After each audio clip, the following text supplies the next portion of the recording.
Master, welcome back again to our channel. Panibagong araw, panibagong kabanata na naman ang pagsamasamayin natin ngayong araw na ito.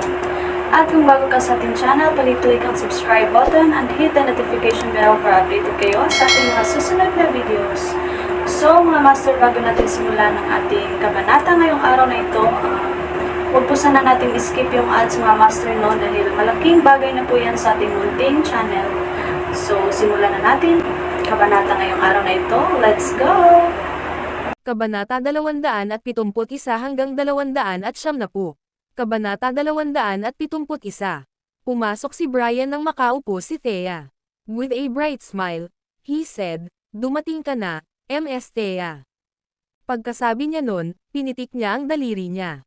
Isang hanay ng mga waiter ang pumasok na may dalang mga regalo. May mga damit, kwintas, at handbag. Ms. Thea, I took my time looking for this. Kumunat ang noo ni Thea. Napaka-friendly ni Brian sa kanya tuwing magkikita sila. Ilang beses na niyang tinanggihan ang mga regalo nito. Mr. Grayson, ang pag-iisip mo. Tumayo si Gladys at tinanggap ang mga regalo. Ma, ano pong ginagawa niyo? Hindi natin sila matatanggap, nagmamadaling nagsalita si Thea. Nakangiting sabi ni Gladys, hindi natin dapat hayaang masayang ang pagsisikap ni Mr. Grayson. Talagang, sabi ni Brian, hindi naman gaanong mahalaga ang mga ito. Tatanggapin ko sila sa ngalan ni Thea, nakangiting sabi ni Gladys. Siya ay tumanggap ng napakaraming regalo na ang kanyang mga braso ay napagod. Pagkatapos ibigay ang mga regalo, lumabas na si Brian. Maya-maya, inihain na ang pagkain. Hindi sumali si James sa usapan. Sa halip, abala siya sa pagkain. Nang makita niya kung paano niya nilamon ang kanyang pagkain, napakunot ang noo ni Thea at tumingin kay Xavier nang may paghingi ng tawad, "Mr. Watson, ikinalulungkot kung kailangan mong makita ito." Wala lang. Agad na tumayo si Xavier at sinabing, "Actually, may sasabihin ako sa iyo. Tanggapin mo." Bago pa niya matapos ang sasabihin ay tumayo na si Gladys at tumingin kay Xavier nang may kasiyahan. "Kontento na ako sa pagiging manugang ko. Pwedeng hiwalayan ni Thea si James anumang oras at ikaw na lang ang pakasalan." "Mom," tiningnan siya ni Thea ng masama. "How would Xavier dare marry Thea now that he know of her identity?" Wala siyang karapatang tangkilikin ang ganoon kagandang babae. Tanging isang tulad ng Black Dragon ang karapat-dapat sa kanya. "Gladys, nagkakamali ka. Nag-aalalang baka magalit si James," nagmamadaling ipinaliwanag ni Xavier, "sasabihin ko na hindi ako karapat-dapat kay Thea." "Ha?" Natigilan si Gladys. Natigilan si David. Hindi makapaniwalang tinitigan ni Gladys si Xavier. Maging si Thea ay natulala. Bilang isang babae, natural lang na lihim na matuwa sa pagtutudyas ng mga lalaki. Kaya, ano ang sinusubukang sabihin ni Xavier nang sabihin niya ang mga salitang iyon? Sa pagkakataong iyon ay napako ang tingin ng lahat kay Xavier. Looking at James, who was gobbling up his food, Xavier explained, "Ang ganda at glamour ni Thea ay walang kapantay. Hindi ako karapat-dapat sa kanya. Si James lang." Nang marinig ito, sumulyap si Thea kay James at hindi niya napigil ang mabaluktot ang mga labi. Nakabawi sa gulat si Gladys at ngumiti.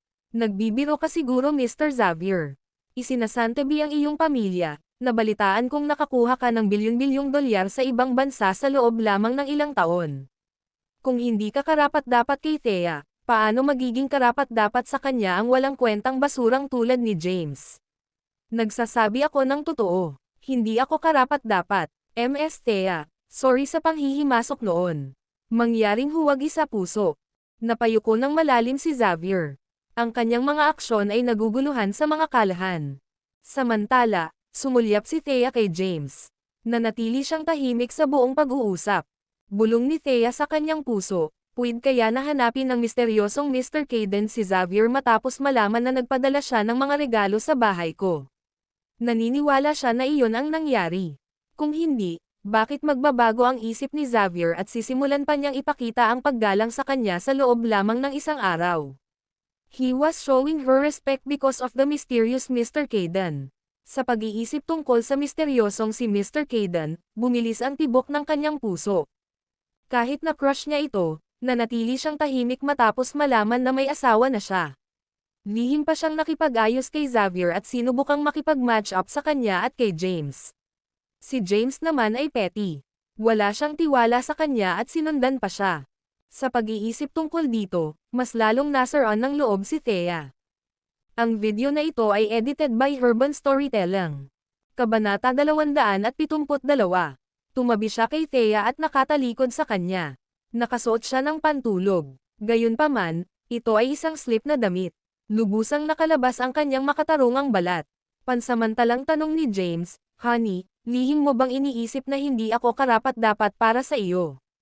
Napabalikwas si Thea. Nagsalubong ang mga tingin nila. "Kalokohan. Kahit kailan ay hindi kita minamaliit." Patuloy ni James, "Naniniwala ka ba sa kaibuturan ng iyong kalooban na isang tulad ng misteryosong Mr. Caden ay karapat-dapat para sa iyo?" Nang nakita niya ito, medyo natarante si Thea. She hurriedly explained, "And wala naman. Dahil napangasawa kita, asawa mo na ako. Hanggat hindi mo ako pinagtaksilan, hindi kita hihiwalayan." Natouch si James nang marinig iyon. Hindi niya napigilan ang pagnanasang halikan siya. Naglapat ang kanilang mga labi. "Ma'am," medyo nagpupumiglas si Thea. Gayunpaman, hindi kumalas si James sa pagkakahawak. Ilang segundo lang ay namula ang pisngi ni Thea. Saway niya sa kanya, "Pagod ka na bang mabuhay?" Dinilaan ni James ang labi at ngumiti. "Mahal kita, honey." Namula si Thea at napabalikwas. Walang ginawang out of bounds si James. Iyon ang unang beses nilang natutulog pagkatapos ng napakatagal na kasal. Ngayong gabi, gayunpaman, ay walang kaganapan. Sabay na lang silang nakatulog. Walang ibang nangyari. Lumipas ang gabi ng tahimik. Maagang nagising si Thea kinabukasan. Nagpalit siya ng kasuotan at nagtungo sa Pacific Group nang hindi kumakain ng kanyang almusal. Umalis na rin si James sa bahay. Inutusan siya ni Thea na maghanap ng trabaho kagabi. Naniniwala siyang oras na para maghanap ng isa. Kahit na hindi siya magtatrabaho, dapat man lang siyang humawak ng nominal na posisyon. Sa ganoong paraan, ang mga tagalabas ay titigil sa pag-akusa sa kanya ng linte sa mga kalahan, at sa wakas ay may angat ni Thea ang kanyang ulo ng mataas. Gayunpaman, anong uri ng posisyon ang dapat niyang puntahan? Ang Vice President ng Transgenerational Group. Ang Vice President ng Majestic Corporation. Si James ay nasa kawalan. Ang video na ito ay edited by Urban Storytelling. Kabanata 273. Pakiramdam niya ay walang maniniwala na ang manugang ng mga kalahan ay maaaring maging vice-presidente ng isang malaking korporasyon. Marahil ay mas kapanipaniwala ang isang bodyguard o isang driver. Pumunta si James sa Common Clinic para talakayin ang bagay kay Henry. Samantala, pumunta si Thea sa Pacific Group. Matapos kunin ang kumpanya, nakatuon siya sa pag-aayos ng mga operasyon nito. Ngayon, habang sinusuri niya ang mga account ng kumpanya, napansin niyang may mga hindi pa nababayarang utang. Kinuha niya ang telepono at tinawagan si Larry, ang Vice President. "Halika sa opisina ko." Maya-maya, dumating na si Larry. "MS, Thea, nandito na ako." Tiningnan ni Thea ang mga account at kumunot ang noo. "Larry, bakit may 30 milyong halaga pa ng utang na hindi nakolekta?" Nang marinig ito, napangiwi si Larry. "MS, si Thea, ang kumpanyang may utang sa amin ay Purity Pharmaceuticals. Kami ang kanilang pangunahing tagapagtustos sa unang kalahati ng taon. Pagkatapos matanggap ang aming mga supply, gayunpaman, sinabi nila sa amin na may mali sa aming mga produkto, at tumanggi silang bayaran kami. Pumunta kami sa gobyerno upang humingi ng tulong ngunit walang epekto. Pagkatapos ng lahat, ang Purity Pharmaceuticals ay isang makapangyarihan at maimpluwensyang organisasyon." Nang marinig ito, kumunat ang noo ni Thea. Patuloy ni Larry, "Nag-hire kami ng abogado para kasuhan sila sa korte, pero natalo kami. Mula noon, ang aming mga operasyon sa pabrika ay inaatake ng mga hindi kilalang tao. Dahil doon, walang mga korporasyon ang bibili sa amin. Kung wala ang 30 milyon, ang Pacific Group ay nagkaroon ng liquidity crunch at halos nabangkarot." "Sige, naiintindihan ko na. Baka umalis ka na." "Oo, MS Thea." Tumalikod si Larry para lumabas ng opisina. Habang may hawak na panulat, iniikot ito ni Thea sa dulo ng kanyang mga daliri. Ang 30 milyong dolyar ay pinaghirapan ng Pacific Group. Bagamat tumanggi ang Purity Pharmaceuticals na magbayad, ibabalik pa rin niya ang pera. Sa sandaling iyon, naisip ni Thea ang misteryosong si Mr. Kayden. Hindi dapat mahirap para sa kanya na lumapit at ibalik ang perang inutang. Agad naman siyang umiling. Thea Callahan, tumigil ka na sa pag-asa sa iba. Kahit na ikaw ang nagligtas sa kanyang buhay, tinulungan ka niya ng maraming beses ngayon. Hindi mo na siya dapat istorbohin pa. Nagpasya si Thea na pumunta ng personal sa Purity Pharmaceuticals. Hahanapin niya ang namamahala at hihilingin ang pagbabayad ng 30 milyong dolyar. Ang video na ito ay edited by Herban Storytelling. Kabanata 274. Matapos mapagtanto na ang kumpanya ay may 30 milyong dolyar na utang na hindi pa rin nakukuha, agad na hinanap ni Thea ang mga kaukulang dokumento at sinuri ang mga ito. Una, tiningnan niya ang order agreement sa pagitan ng Pacific Group at Purity Pharmaceuticals. Nakasaad sa kasunduan na ang pagbabayad ay gagawin sa bawat paghahatid ng mga kalakal at hihinto lamang kapag naisagawa na ang 50% ng kabuuang bayad. Ang natitirang 50% na pagbabayad ay gagawin lamang pagkatapos may hatid ang iba pang mga kalakal at sumailalim sa inspection. Ang Pacific Group ay gumagawa ng mga order ng Purity Pharmaceuticals para sa unang kalahati ng taon. Gayunpaman, pagkatapos may hatid ang lahat ng mga kalakal, tumanggi ang Purity Pharmaceuticals na bayaran ang natitirang 50% na sinasabing may mali sa kalidad ng mga produkto. Dahil dito, sinimulan ng Pacific Group ang mga paglilitis laban sa Purity Pharmaceuticals. Gayunpaman, ang Purity Pharmaceuticals ay isang malaking korporasyon at may itinatag na legal na koponan. Sa korte, ipinakita nila ang may katuturang ebidensya sa substandard na kalidad ng gamot na ibinibigay. Natalo ang Pacific Group sa kaso at napunta sa isang krisis. Matapos basahin ang mga kaukulang dokumento ay kumunat ang noo ni Thea. Ito ay isang medyo mahirap na gawain upang maibalik ang 30 milyong dolyar. Gayunpaman, gaano man kahirap ang gawain, kailangan niyang subukan. Agad niyang inutusan si Larry na ayusin ang isang driver para dalhin siya sa Purity Pharmaceuticals. Ang Purity Pharmaceuticals ay isang malaking korporasyon. Bagamat hindi ito kasing kilala ng Celestial Group, Longevity Pharmaceuticals, at Abundant Group, nasa top 20 pa rin ito sa Kensington, ang kabisera ng medisina. Ang punong tanggapan nito ay isang 8 palapag na mataas na tore. Pagpasok sa tore, lumapit siya sa front desk at nagtanong, "Hello, I'm Thea Callahan from Pacific Group.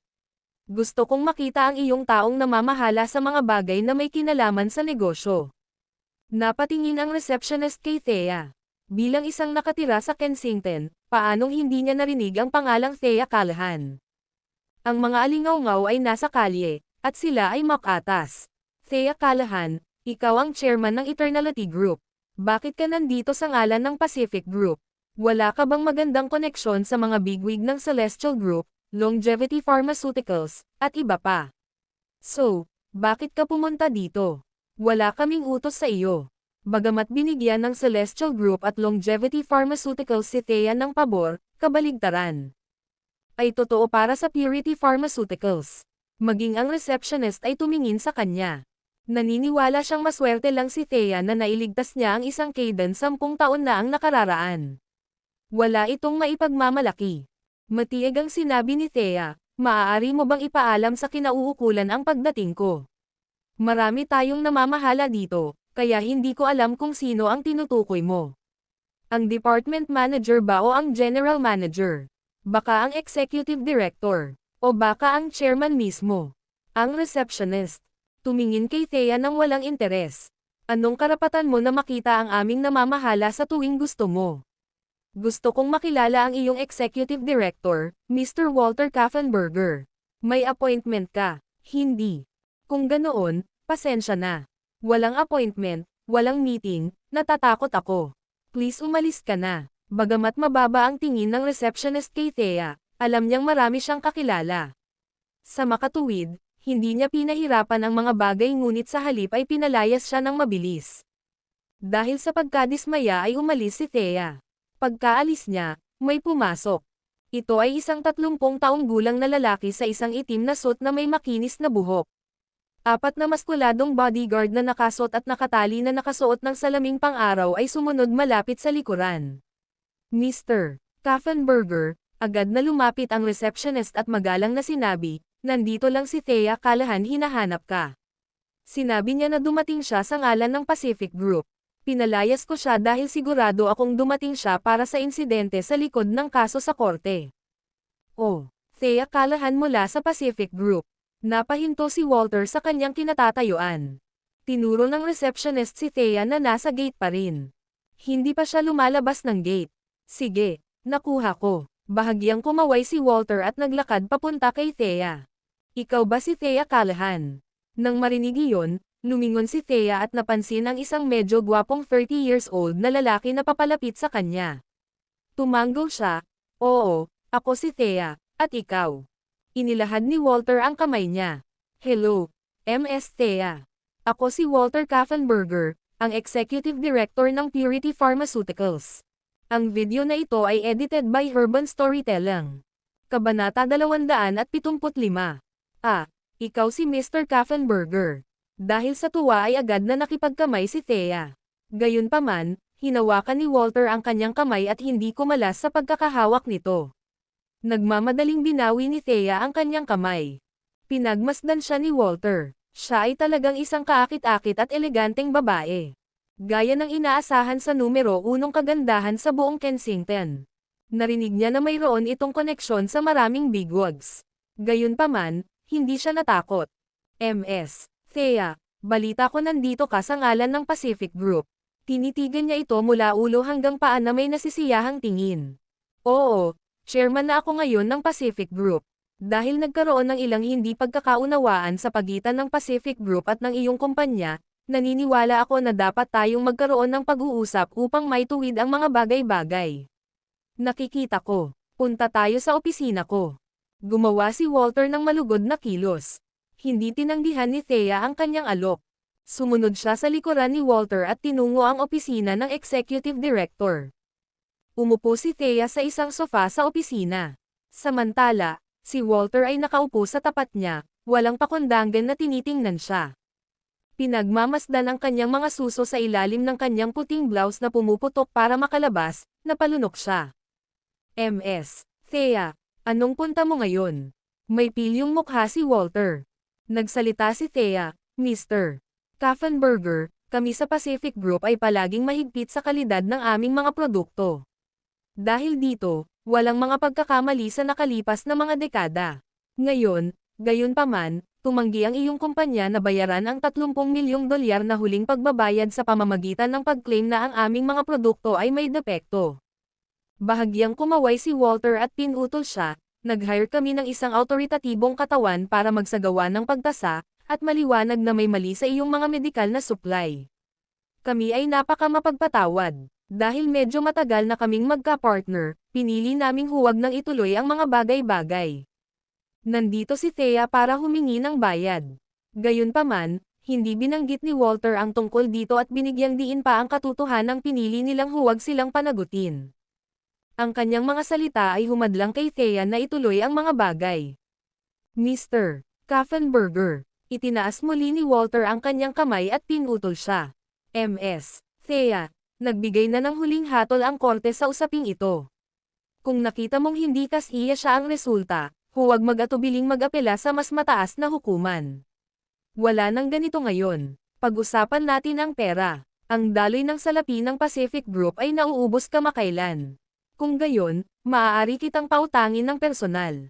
10 milyon. O baka naman daan-daang milyon. Kahit ano para sa'yo.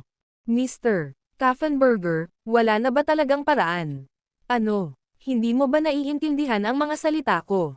Nagdilim ang mukha ni Walter, at malamig niyang sinabi ko sa iyo na itigil mo na ito. Kung ganoon, magkikita tayo sa korte. Tumayo si Thea para umalis. Pagbukas niya ng pinto ng opisina, 4 na bodyguard ang hamarang sa kanya. Lumingon siya at tumingin kay Walter na nakaupo sa sofa, naka-cross legs. Nagdilim ang mukha niya, at sumimangot, "Mr. Kaffenberger, ano ang kahulugan nito?" "Ibig sabihin," tumawa si Walter, "Thea, hindi ka ba nag-research bago pumunta dito? Maaari kang pumasok ayon sa gusto mo. Gayunpaman, huwag isipin ang tungkol sa pag-alis ng ganoon kadali. Hindi ako natatakot kay Alex Yates, para alam mo lang. Ikaw, sa sandaling iyon, nakaramdam si Thea ng panganib. Halika rito at pagsilbihan mo akong mabuti. Ipinapangako kong bibigyan kita ng 30 milyong dolyar pagkatapos ng ating sesyon. Paano iyon para sa isang deal? Pinagmasdan ni Walter si Thea. Habang tinitignan siya nito ay parang mas kaakit-akit siya. Ang kanyang figure at ang kanyang mga katangian ay, "Ma'am, perpekto. Walter, magpapanggap akong hindi nangyari ang pag-uusap na ito." Pagkasabi niyan, lumingon siya sa bodyguard na nakaharang sa daan at sumigaw, "Umalis ka nga." Hayaan mo siyang umalis. Pilyong ngumisi si Walter. Alam niyang babalik ito sa lalong madaling panahon, gumagapang sa kanyang kama at pinaglilingkuran siya. Ang video na ito ay edited by Herban Storytelling. Kabanata 276. Umalis si Thea sa Purity Pharmaceuticals. Perpekto. Isang hiyas. Nakasubsob pa rin si Walter sa kagandahan ni Thea at hindi na makabalik sa kanyang katinoan. May nakasulat na pagnanasa sa buong mukha niya. Matagal na niyang narinig si Thea pero hindi pa niya ito nakikita ng personal. Sa wakas ay nasaksihan niya ang kagandahan nito ngayon. Nilabas niya ang phone niya at nag-dial ng number. "Puntahan mo ako ngayon din."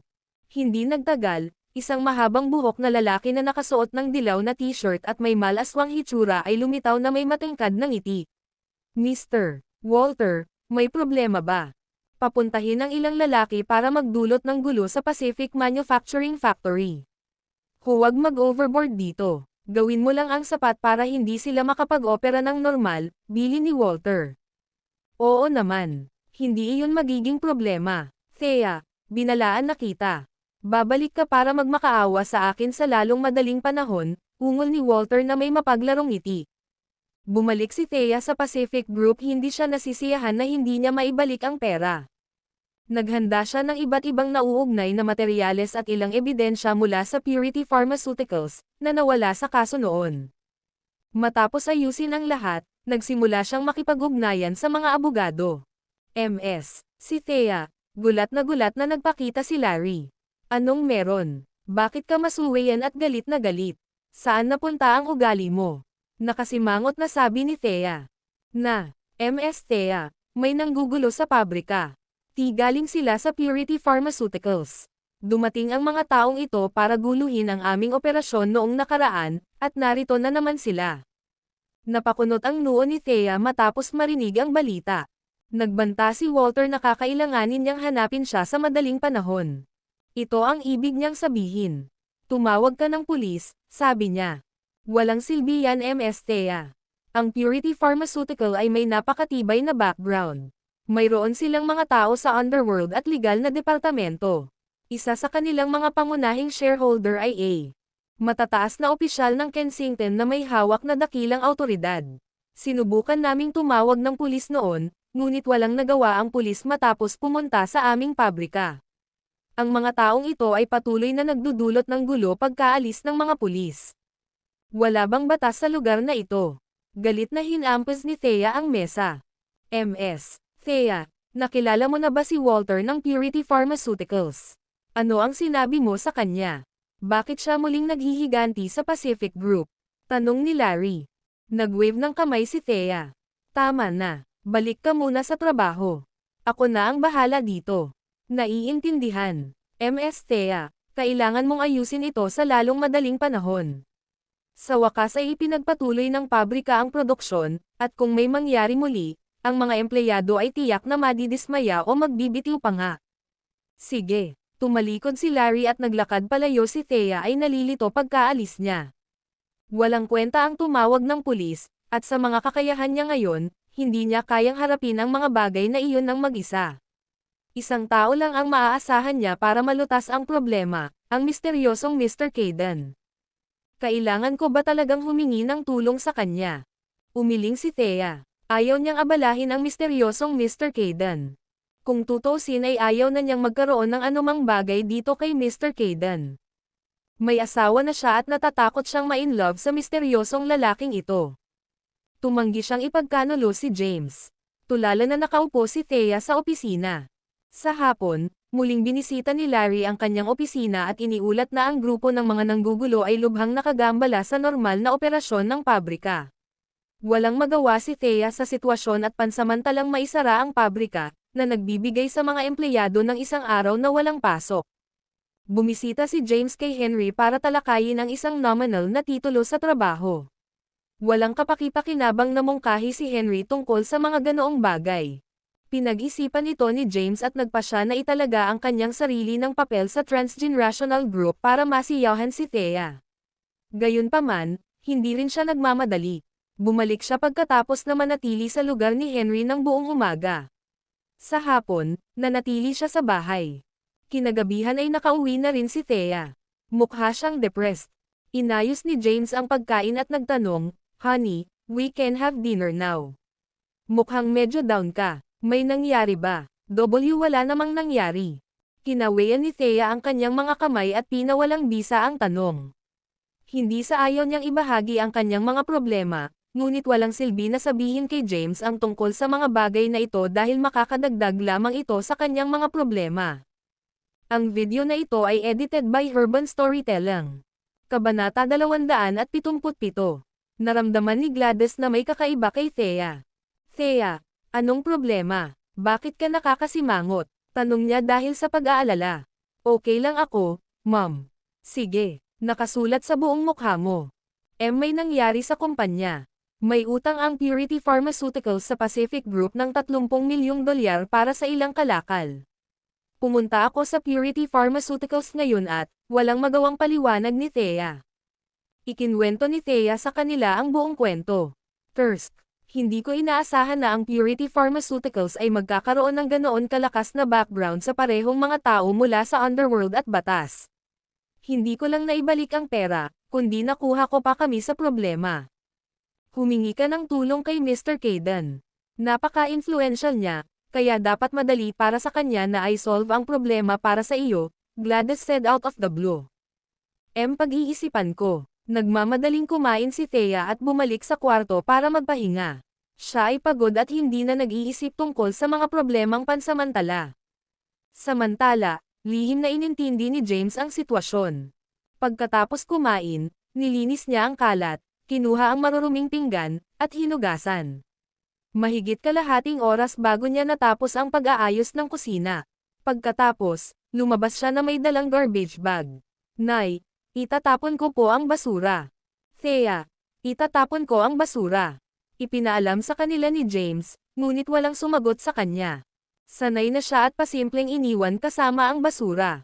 Matapos lumabas at magtapon ng basura, kinuha ni James ang kanyang telepono at tinawagan si Henry. "May kailangan ka ba, James?" Malungkot ang ekspresyon ni James at malamig na sinabi, "Tawagan si Jake at sabihin sa kanya na pahiram sa akin ang 1,000 tauhan." Si Henry ay nakahiga sa isang banig sa sahig habang si Whitney ay inokupa ang kanyang kama. Agad siyang bumangon at nagtanong, "Anong problema? Anong nangyari?" "Hindi naman big deal. Kumuha ng 1,000 tao at 300 excavator upang sirain ang pabrika ng Purity Pharmaceuticals. Halika sunduin mo ako. Kailangan kong bisitahin ang Purity Pharmaceuticals." "Sige." Ibinaba ni Henry ang tawag at agad na tinawagan si Jake. "Jake, ayusin mo ang 1,000 lalaki at 300 excavator para sirain ang pabrika ng Purity Pharmaceuticals. Subukang huwag saktan ang sino man sa proseso. Ang Blythe King ang bahala sa magiging resulta kung may mangyari." Si Whitney na nakaupo sa kama at naglalaro sa kanyang telepono, ay biglang naintriga nang marinig niya ang Blythe King. Bigla siyang bumangon at tuwang-tuwang nagtanong, "May nangyari ba, Henry?" Sa sandaling ito, hindi na nakasuot ng mabigat na pampaganda si Whitney at hubad na ang mukha. Mukha siyang disente sa kanyang kutis at medyo mataba sa kanyang mukha. Nakasuot siya ng maikling maong na palda na ipinare sa puting t-shirt na may pattern ng karton sa dibdib. "Huwag kang mag-alala, at manatili ka na lang sa klinik," sumulyap si Henry sa kanya at sumagot. "Hoy, Henry, hintayin mo ako." Nagmamadaling bumangon si Whitney at sumigaw habang sinusubukang isuot ang kanyang sapatos. Malayo na ang narating ni Henry, kaya hinabol niya ito ng hindi sinusuot. Sa labas, sa loob ng sasakyan. Kumunat ang noo ni Henry at sinabing, "Huwag kang magulo. Aayusin ko ang kanilang negosyo. Hindi ako nakikialam. May mga business din akong inaayos. Marunong ako sa karate, taekwondo, Krav Maga, Tai Chi, Jeet Kune Do at Muay Thai. Ako ay isang napakaraming manlalaban at hindi kita pipigilan. Na-stress si Henry. Kawawa naman siya na tamaan itong babaeng magulo. Tumanggi si Whitney na bumaba, at si Henry ay naiwan na walang pagpipilian. Binalaan niya ito, ipinaalala ko sa iyo na ang taong dumating sa umaga ay hindi isang taong gusto mong makasama. Huwag kang maglalabas ng kalokohan kapag nagkita tayo. James, alam kong maganda ang ugali niya at mas madali siyang pakisamahan kumpara sa iyo. Walang magawang umiling si Henry at nagmamaneho para sunduin si James. Humigit kumulang ilang oras na naghihintay si James sa tabing kalsada bago dumating si Henry. Binuksan niya ang pinto ng pasahero at kumunot ang noo niya nang makita niya si Whitney na nakaupo sa loob. Paliwanag ni Henry, nagpumilit siyang sumama. Wala akong choice, James. Pinisil ni Whitney ang kanyang kamao at iminuwestra ang kanilang martial art moves. Pagkatapos, sabi niya, natuto na ako noon ng martial arts, at hindi kita ipapahiya, James. Tama na. Umupo ka sa likod. Hinawakan niya si Whitney at hinayla palabas ng upuan. Pumasok si James sa passenger sill. Nagmamadaling binuksan ni Whitney ang pinto sa likod at bumalik sa backseat. Anong nangyari, James? Ang tanga ng Purity Pharmaceuticals para guluhin si Thea. Tumungo sa Purity Pharmaceuticals. I want to see who this Walter is to dare to provoke my wife, sabi ni James na may displeased expression. Ang video na ito ay edited by Urban Storytelling. Kabanata 278. Hindi nakuha ni Henry ang sagot at nagmaneho na lamang sa punong tanggapan ng Purity Pharmaceuticals. Pagdating nila, ang mga empleyado ng Purity Pharmaceuticals ay umalis na sa trabaho, at ang buong gusali ay itim. James, malapit nang mag-jess, at wala nang natira. Bakit hindi tayo bumalik bukas? Anong bukas? Pumunta sa pabrika ng Purity Pharmaceuticals. Sige, tumalikod si Henry at pumunta sa pabrika ng Purity Pharmaceuticals. Ang pabrika ay matatagpuan sa mga suburb at medyo malayo. Habang papunta sila sa pabrika, nakatipon na si Jake ng 1,000 lalaki at 300 excavator patungo doon. Nagkaroon din ng ibang pagkakakilanlan si Jake bilang henyong doktor ng Kensington, si Jay Fallon. Imposibleng hindi niya alam ang Purity Pharmaceuticals dahil kontrolado niya ang Underground Intelligence Network. Ang Purity Pharmaceuticals ay mayroong maraming shareholder, kabilang ang isang senior official sa legal department. Gayunpaman, ang mga tunay na may-ari ng kumpanya ay Infinite Commerce. Ang Infinite Commerce ay isang malaking chamber of commerce sa buong bansa. Maraming mga bigwig ang nasa Kamara ng Komersyo, kabilang ang ilang kilalang pamilya mula sa kabisera. Ang Chamber of Commerce ay hindi sikat sa Kensington ngunit kilala sa buong bansa. Hinding-hindi sasaktan ni Jake ang Purity Pharmaceuticals kung hindi dahil kay James.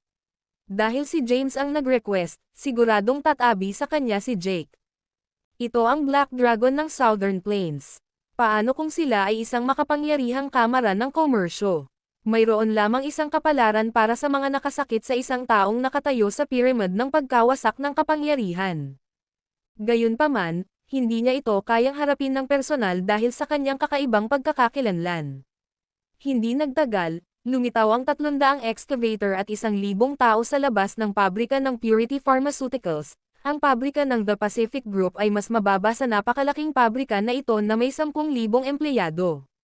Sa sandaling ito, ang pabrika ay nagtatrabaho ng overtime. Nanginginig sa takot ang mga security guard nang makita ang 300 excavator at 1,000 katao na lumitaw. Panawagan para sa suporta. Panawagan para sa suporta.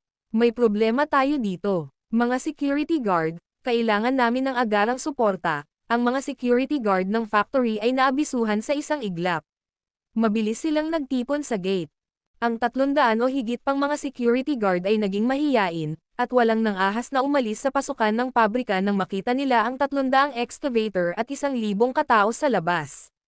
Walang nang-ahas na kumilos ng padalos-dalos matapos makita ang mga excavator. Mabilis na iniulat ng namamahala sa pabrika ang sitwasyon sa mga nakatataas. Si Walter ay nasa isang clubhouse at nakasama ang isang batang modelo. Nagring ang phone niya. Nang makitang factory manager iyon, sinagot niya ang telepono at naiinip na pinagalitan siya, "Steven, may death wish ka ba? Bakit mo ako tinatawagan gabi-gabi?" Mr. Walter, may problema tayo. Isang malaking problema. Mayroong 300 excavator at higit sa 1,000 tao sa labas ng pabrika ngayon. Ito ay isang nakakatakot na eksena, at tila gusto nilang sirain ang pabrika ng Purity Pharmaceuticals. Sa mga tao sa loob, makinig kayong mabuti. Agad na naghiwa-hiwalay at lumabas. Kung hindi, huwag mo kaming sisihin kung sino mang inosente ang masaktan. Naririnig ni Walter ang sigaw sa pamamagitan ng mga speaker sa pabrika. Agad na nagmura si Walter, "Baliw ba sila? Gusto kong makita kung sino ang mga ngahas na manggulo sa aming pabrika ngayon." Ibinaba niya ang telepono at agad na tumawag muli. "Dawson, may problema sa pabrika. Kumuha ka agad ng 3,000 tao upang suportahan kami sa pabrika." Binaba niya ang tawag at muling tumawag. "Mr. Zaborowski, may nangyari na. Magpadala ka agad ng 1,000 specialized police unit officer sa pabrika ng Purity Pharmaceuticals." Pagkatapos gumawa ng 2 magkasunod na tawag sa telepono, nagbihis si Walter at umalis ng clubhouse. Nagpatakbo siya ng maraming pulang ilaw sa daan at mabilis na tinungo ang pabrika. Late nang dumating sina James at Henry. Gayunpaman, hindi sila nagpakita at nanood lamang mula sa kotse. Ang 300 excavator at libu-libong tao ay nagulat sa mga naruroon. Nabahala ang manager ng pabrika sa mga aksidente, kaya agad niyang pinaalis ang lahat ng overtime na manggagawa. Hindi nagtagal, lahat ng nagtatrabaho ay tumakas sa pabrika. "Bring it down." Nakatayo sa isang excavator sa harap, isang lalaking nakasuot ng itim na damit at isang itim na sombrero ang nagutos. Ang video na ito ay edited by Urban Storytelling. Kabanata 279. Sa utos, ang 300 excavator ay nagsimulang gumalaw ng sabay-sabay. 300 makina ang nagsimulang umugang sa isang iglap. Buzz. Nakakabingi ang tunog na parang lindol, at maging ang paligid ay bahagyang nanginag. Biglang may kotseng mabilis na lumapit, at lumabas sa sasakyan ang isang medyo may edad na chubby na lalaki. Tumayo siya sa harap ng excavator at sumigaw, "How dare you?" Ang lalaki ay si Peter Dawson, na mas kilala bilang Dawson. Isa siya sa pinakakilalang gangster sa kriminal na mundo ng Kensington. Kasunod ng hitsura ni Dawson, lumitaw ang 3,000 lalaki na nakasuot ng itim at may hawak na mga baras na bakal. Agad nilang pinalibutan ang 300 excavator at 1,000 katao.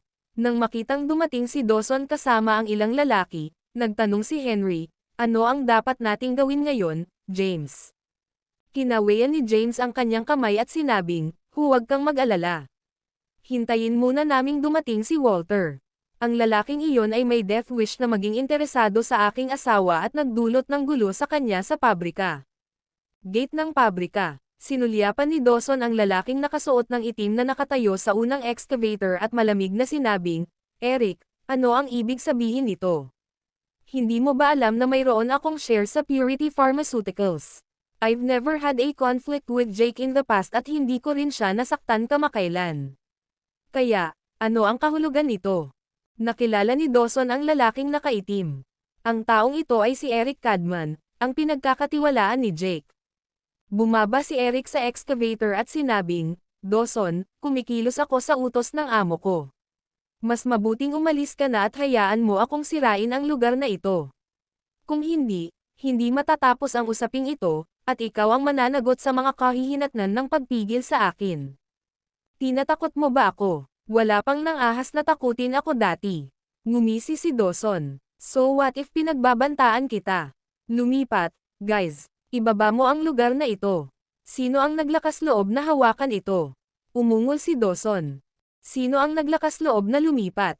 Ilang hakbang pasulong ang libu-libong tao sa paligid bitbit ang kanilang mga armas at agresibong sumigaw. Nakakabingi ang mga salitang nagbabanta sa sino mang maglakas loob na gumalaw. Sa sandaling ito, dumating si Walter. Lumapit siya kay Dawson at tinawag, "Dawson."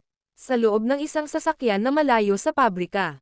Itinuro ni Henry si Walter, nakalalabas lang, at tinanong, "James, si Walter ba iyon?" "Siya dapat. Tara na." Binuksan ni James ang pinto at naunang lumabas ng sasakyan. Lumingon si Henry at sinulyapan si Whitney na tila gagalaw. Pinagalitan siya nito, huwag kang pumunta saan man at manatili sa kotse. Paf, parang hindi ko gustong lumabas. Bumaba ng sasakyan si Henry. Sa tarangkahan ng pabrika, hindi mabilang na mga tao ang nagsimulang magharap sa isa't isa. Bigla namang lumapit sina James at Henry. Dawson. Isang boses ang tumunog. Nang marinig ang boses, tumangala si Dawson. Nang makitang papalapit si James, agad na nanghina ang mga paa ni Dawson, at bumagsak ang katawan nito sa lupa. Lumapit si James sa kanila at sinulyapan si Walter, hindi pinansin si Dawson. Ikaw ba ang gumugulo sa aking malawak? Walang pakialam na tanong ni James. Sino ka, brat? Nagdilim ang mukha ni Walter. Hindi niya nakilala si James. Sinabi ni James ang bawat salita, James. Asawa ko si Thea. Haha. Dito ko iniisip kung sino iyon. Ito pala ang manugang ng mga kalahan, tama ka. Ako ang nanggugulo kay Thea. Sampal. Humakbang si Dawson, itinaas ang kamay, at sinampal ang ulo ni Walter. Gumamit siya ng maraming lakas.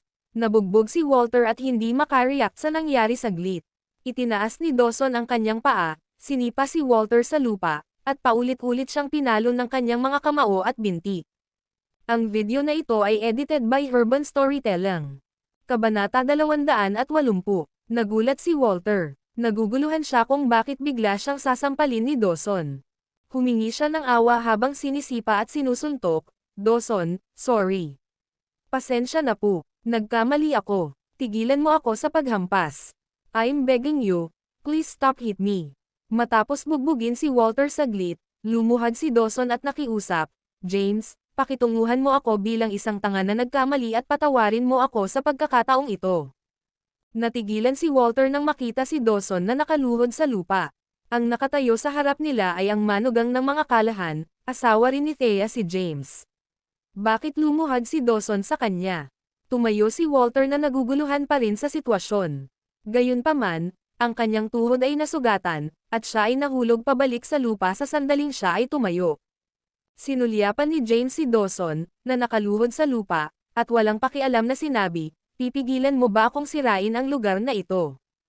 Hindi. Walang lakas ng loob na magalit si Dawson at agad na sinabing, James, you don't need to take any action.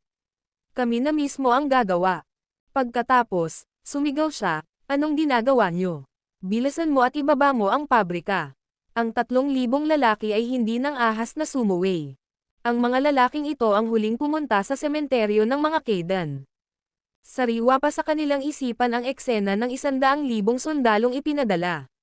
Agad nilang pinakiusapan ang mga tao sa excavator na bumaba at pumalit sa kanilang trabaho. Kahit na ang pagmamaneho ng mga excavator ay isang teknikal na trabaho, ang mga lalaking ito ay may normal na trabaho sa araw, at marami ang bihasa sa pagkontrol sa mga excavator. Ang mga makina ng 300 excavator ay nagsimula sa isang iglap.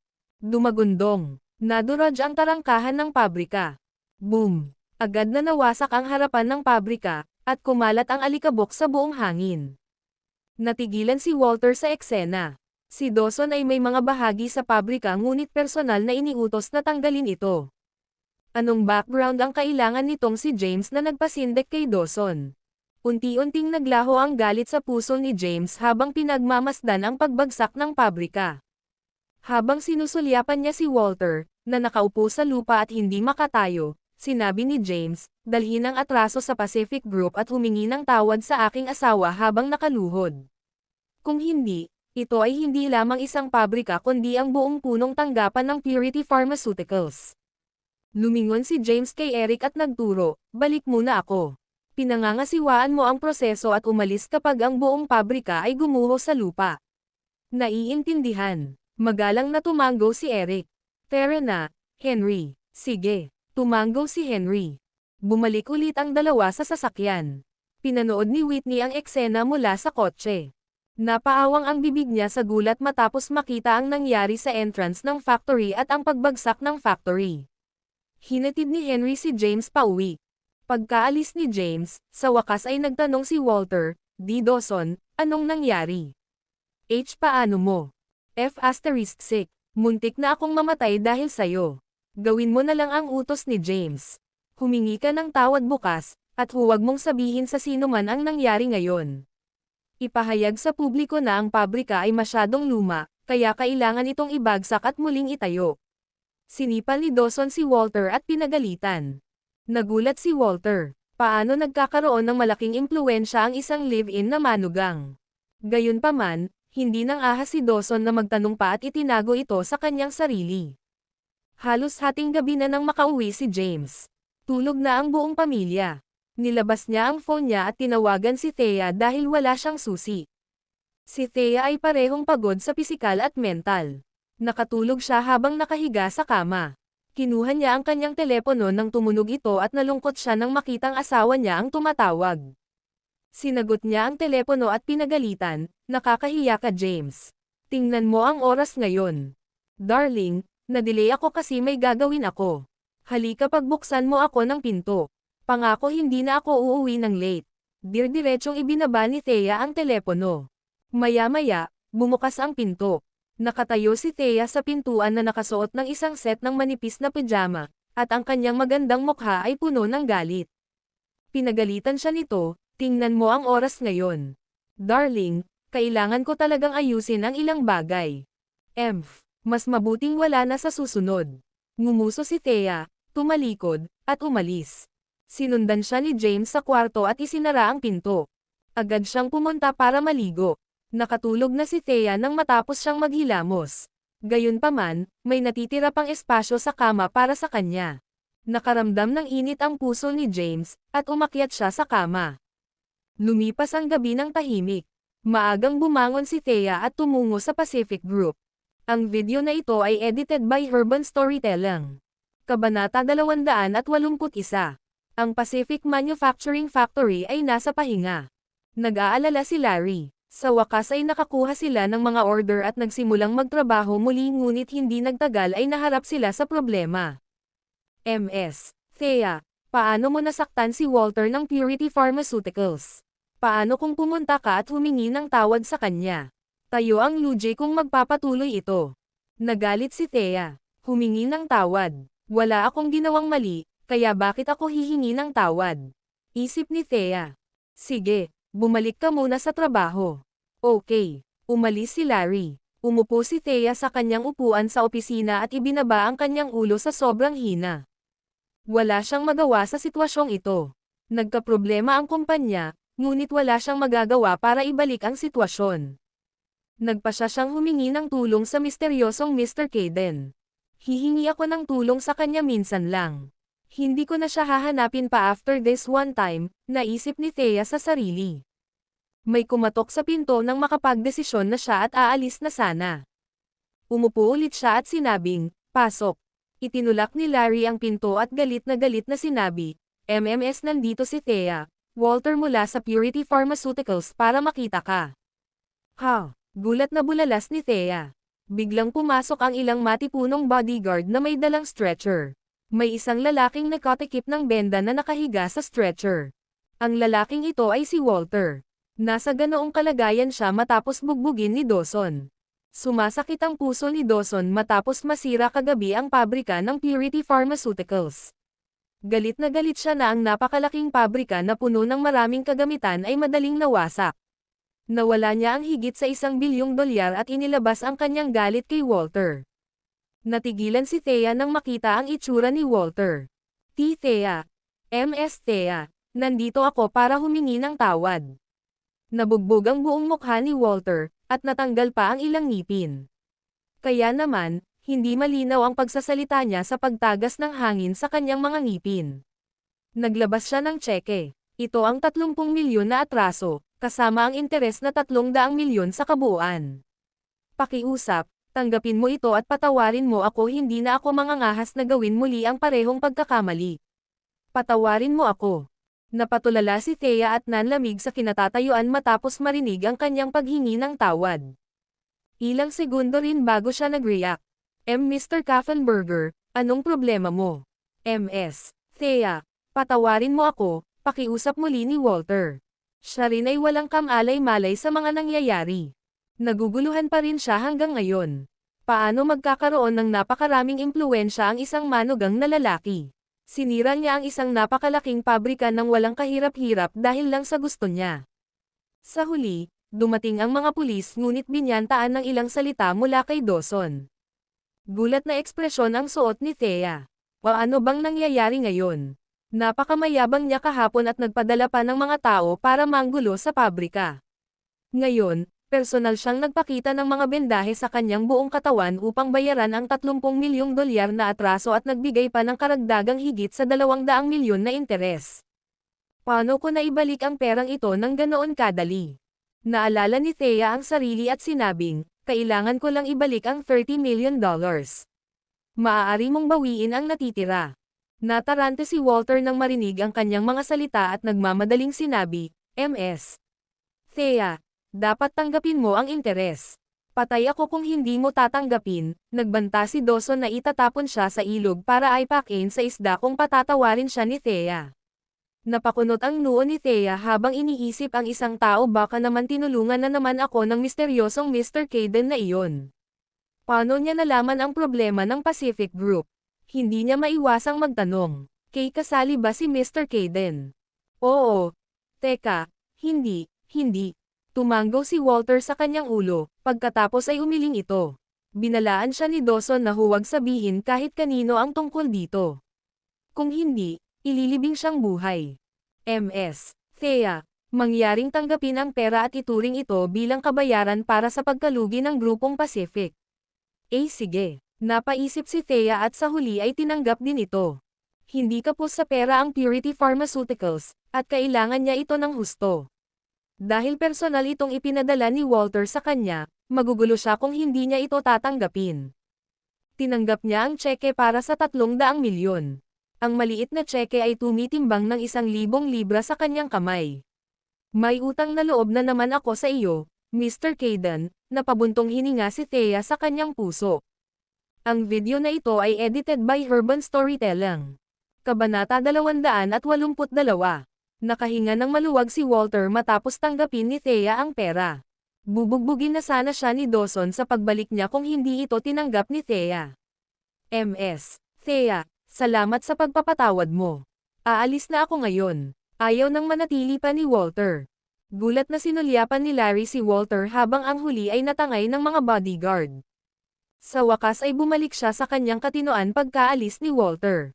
Ms. Thea. Kinawian ni Thea ang kanyang kamay at sinabing, okay, everything's settled.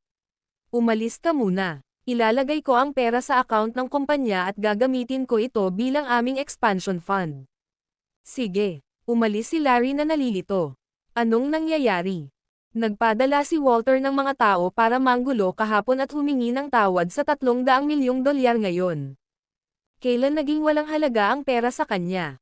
Umupo si Thea. Nag-isip siya kung dapat ba siyang bumisita sa Majestic Corporation at personal na magpasalamat kay Mr. Caden. Naglakad si Larry pabalik sa loob ng opisina habang siya ay malalim ang iniisip. Ms. Thea. Iyon ang Kensington's City of Medicine News Channel ngayon din. Nang marinig ito, binuksan ni Thea ang kanyang computer at pumunta sa City of Medicine News Channel. Magandang umaga sa lahat ng manunood ng aming channel. Mayroon kaming pinakabagong balita tungkol sa lungsod ng medisina sa Kensington. Ngayon, ibabahagi ko sa iyo ang nagbabagang balita tungkol sa Purity Pharmaceuticals. Ang tinitingnan namin ngayon ay ang pabrika ng Purity Pharmaceuticals. Ang pabrika ay sinira at ganap na nawasak. Ayon sa ilang saksi, mayroong 300 excavator at libu-libong tao ang nagtipon dito kagabi. Tila may nasaktan ang Purity Group na naging sanhi ng pagkasira ng kanilang pabrika. Gayunpaman, kaninang umaga, pinabulaanan ng Purity Group ang tsismis at inihayag na ang pabrika ay tinanggal dahil sa katandaan at itatayong muli. Sa ngayon, hindi pa rin kami sigurado sa mga detalye ng bagay. Natigilan si Thea nang marinig ang insidenteng iniulat at makitang tuluyang nawasak ang pabrika. Nablangko ang isip niya, at saglit siyang hindi nakapag-react. Makalipas ang ilang oras, huminga siya ng malalim.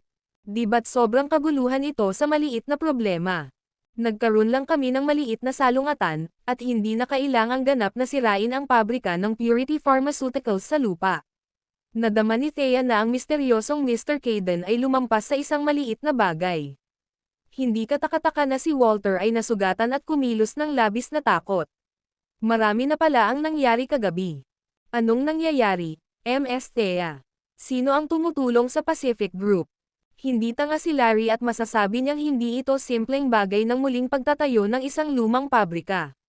Malinaw na ang kanilang pabrika ay giniba sa pamamagitan ng puwersa. Bukod pa rito, nakita niyang nasaktan si Walter nang humingi ng tawad, kaya marami siyang nahulaan sa nangyari. Tama na, wala kang dapat alalahanin. Dapat kang bumalik sa trabaho at tapusin ang trabaho sa kamay, si Thea collected herself and said while waving Larry off. Napatingin si Larry kay Thea. Sa sandaling ito ay lubos niyang napagtanto kung gaano Katekot, ang babaeng ito mula sa mga kalahan. Naiintindihan. Tumanggaw siya at tumalikod na para umalis. Si Thea ay nakaupo sa opisina nang walang pag-iisip. Muling napunta sa kanyang isip ang misteryosong Mr. Caden. Si James naman, maaga siyang nagising at umalis, aalis daw siya para maghanap ng trabaho. Ang mga kalahan ay hindi na nag-abala pang magreklamo tungkol sa kanya at nadama na lamang na ito ay isang pag-aaksaya ng kanilang oras. Lumabas si James at dumiretso sa Transgenerational Group. Binalak niyang hilingin kay Scarlett na ayusin ang isang nominal na titulo ng trabaho sa Transgenerational Group upang masiyahan si Thea at hindi mapahiya. Dumating siya sa Transgenerational Tower at nakita niya ang isang babae. Ang matangkad at magandang babae ay nagpalabas ng dominanteng boss vibe sa kanyang mahabang pulang damit. Quincy, kumunat ang noo ni James. Anong ginagawa niya dito? Di ba kahapon lang siya nag-apply para sa Vice President position ng Majestic Corporation? Nag-apply nga si Quincy ng trabaho sa Majestic Corporation. Gayunpaman, ang pangunahing layunin ay makipagkita sa chairman ng Majestic Corporation para kumpirmahin kung boyfriend niya ito 10 taon na ang nakararaan. Gayunpaman, hindi niya nagawang makita ang chairman.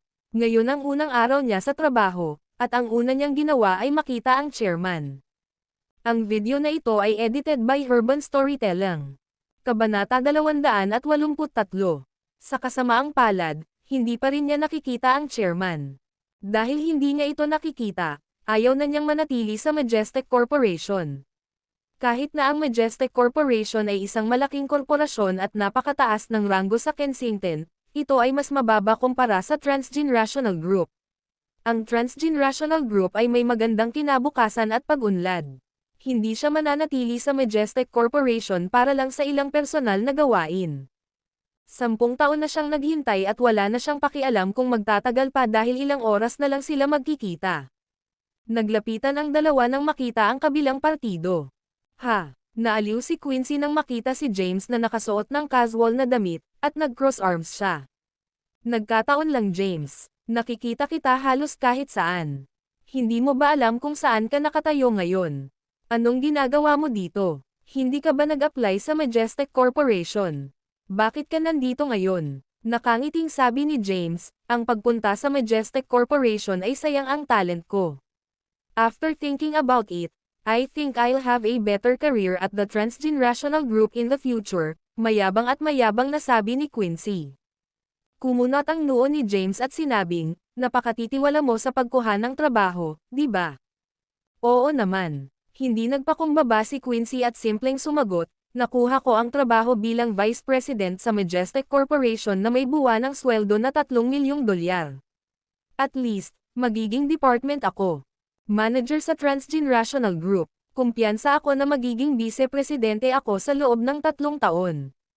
Nandito ka rin ba para mag-apply ng trabaho? Tinignan niya si James pataas at pababa habang nagsasalita. Tumanggaw si James at sumagot, "Yeah." Sabi ni Thea, ipapahiya ko daw siya kapag wala akong trabaho. Pinag-isipan ko ito at gusto kong makita kung makakakuha ako ng trabaho bilang security guard o driver para sa Transgenerational Group. Hindi naman nakakahiya kung may trabaho ako dyan, di ba? Tumanggaw si Quincy. Totoo. Marahil ay hindi ka halos kwalipikado para sa trabaho bilang isang security guard sa iyong mga kwalifikasyon sa militar. Gayunpaman, ang trabaho ng isang security guard ay kikita ka lamang ng $10,000. Hindi ka na makakagawa ng anumang bagay na malaki sa buhay. Ngumiti si James at sinenyasan si Quincy na pumasok. Ikaw muna. Kinuha ni Quincy ang kanyang malaking sunglasses at isinuot iyon. Pagkatapos, tumalikod siya at naglakad papunta sa Transgenerational Tower. Sumunod naman sa kanya si James.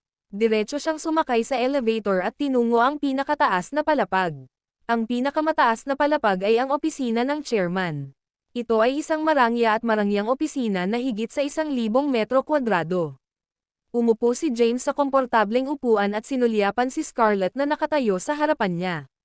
May dumating ba na nagngangalang Quincy para mag-apply ng trabaho ngayon? Walang pakialam na tanong niya. Oo. Maganda ang kanyang mga kwalifikasyon, at naging vice-presidente siya ng isang malaking korporasyon sa ibang bansa. Nagkakaroon sila ng panayam sa kanya ngayon at may mga tanong, ani Scarlett.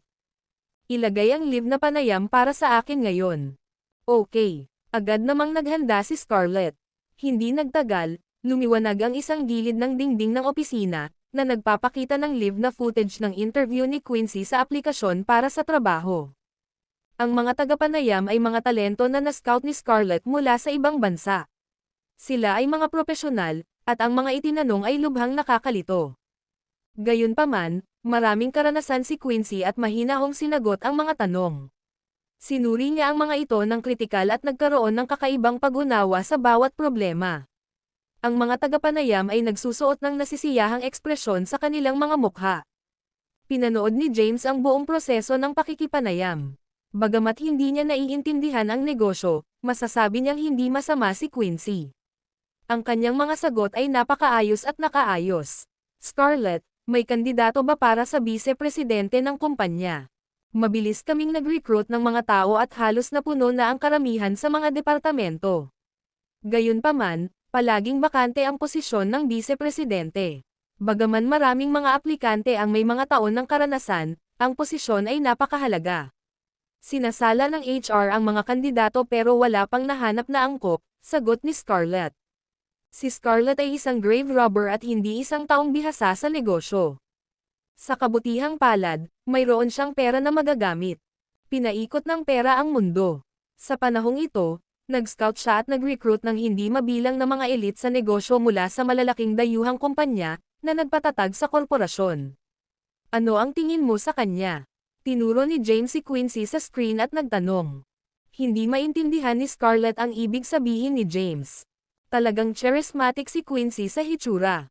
Sa mga tuntunin ng mga kasanayan, mahirap matukoy sa pamamagitan lamang ng ilang mga katanungan.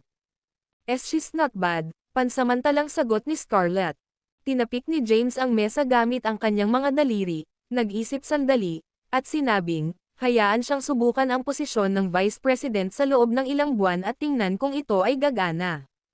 Panatilihin siya kung ito ay gagana at kumuha ng iba kung hindi. Bagamat hindi alam ni James ang negosyo, mayroon siyang magandang paghuhusga sa mga tao bilang Black Dragon. Kahit na mababa ang tingin ni Quincy sa kanya, she was very confident. Dagdag pa, siya ay napakamadamdamin at agresibo sa trabaho. Ang video na ito ay edited by Urban Storytelling. Kabanata 284, Room ng Panayam. Isang nasa katanghaliang gulang na lalaki ang nakatanggap ng tawag. Oo, sige. Ibinaba niya ang telepono at sinulyapan si Quincy na nakaupo sa tapat niya. Nakangiti siyang tumayo at sinabing, "Congratulations, Ms. Zyla.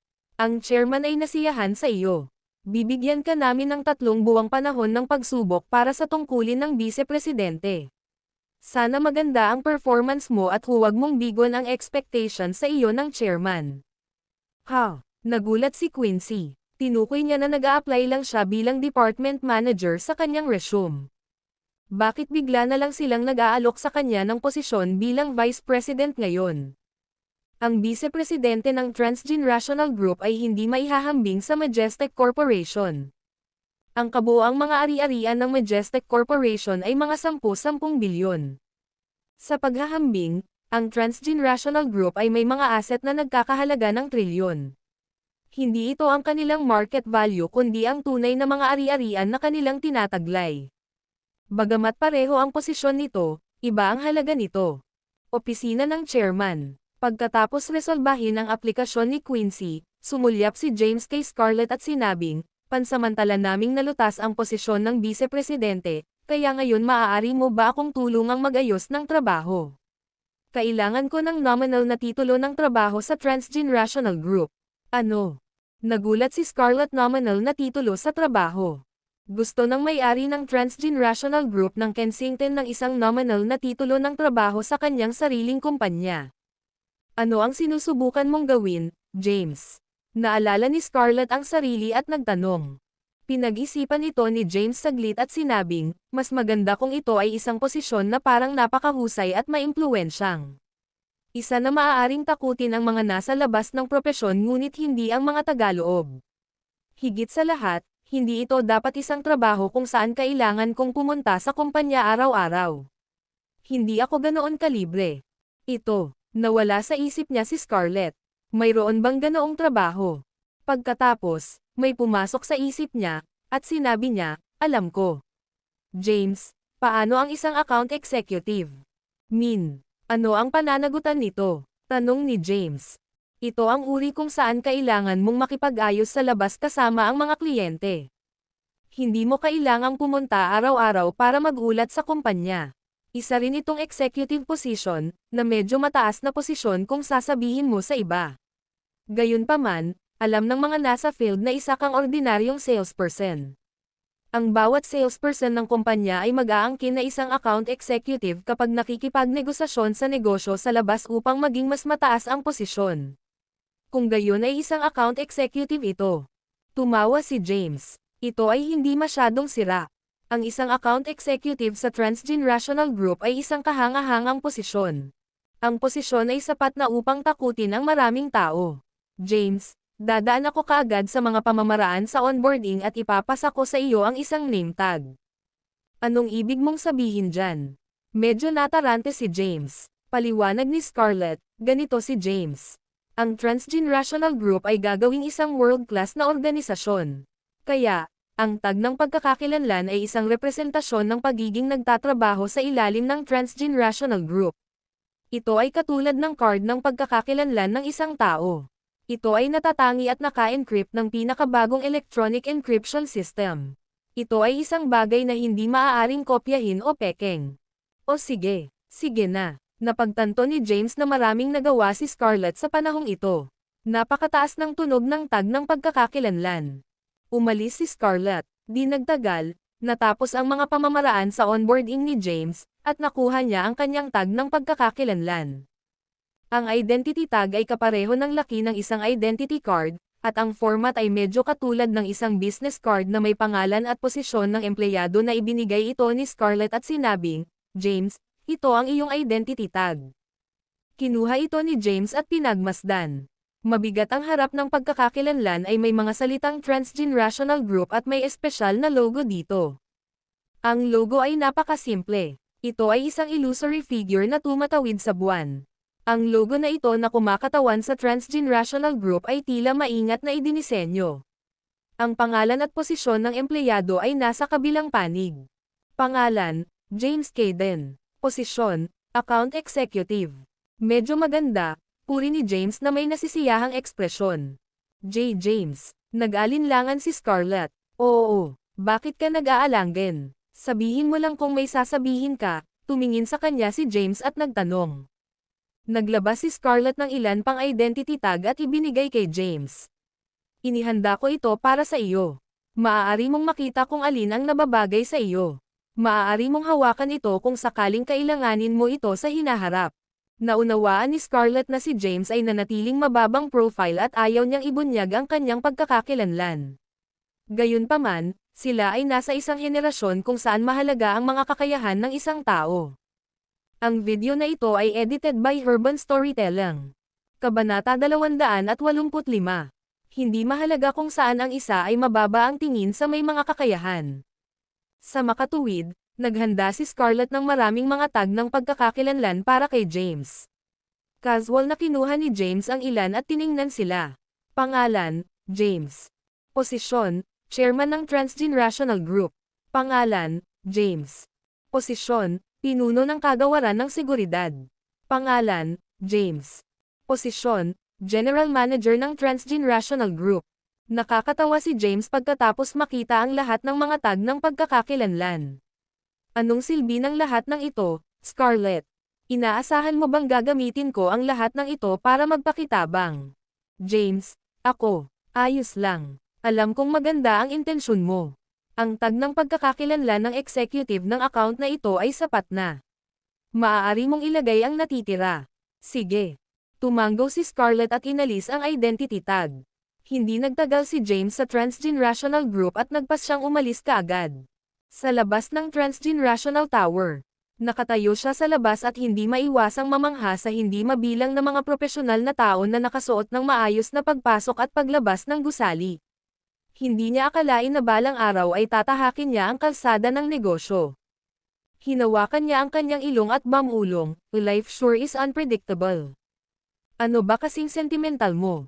Isang boses ang tumunog. Nagtaas ng ulo si James. Bumungad sa kanya si Quincy habang hindi niya ito pinapansin. Anong nangyari? Wala kang mahanap na trabaho at bumangga ka sa pader. Nag-cross arm si Quincy at sinulyapan si James. Siyempre hindi. Nakangiting nilabas ni James ang identity tag niya at niyugyug ito sa harap ni Quincy. Nakikita mo ba? Executive ako, pagmamalaki ni James. Kitang-kita ito ni Quincy.